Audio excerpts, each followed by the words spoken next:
Welcome to the Slop Temple. We pray this video helps. You're starting in the app itself. Open WhatsApp, tap the three-dot menu, or Settings on iPhone, then choose Chats immediately.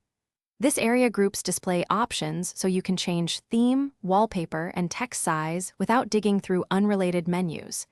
Do this now because it centralizes all visual controls.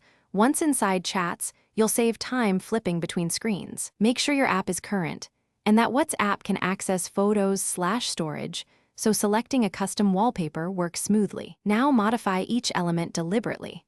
Tap Theme to choose Light, Dark, or System. Dark reduces glare and may save battery on OLED screens.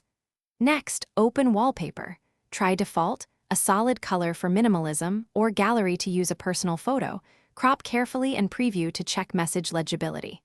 Then change font size to small, medium, or large so messages fit your reading preference. Take a moment to apply and view a chat to ensure contrast and spacing look right.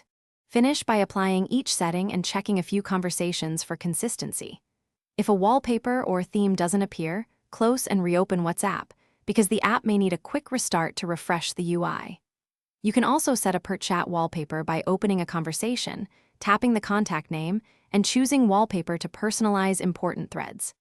If something still fails, update WhatsApp and confirm storage/photos permissions. If issues persist, reset the wallpaper to default and try again.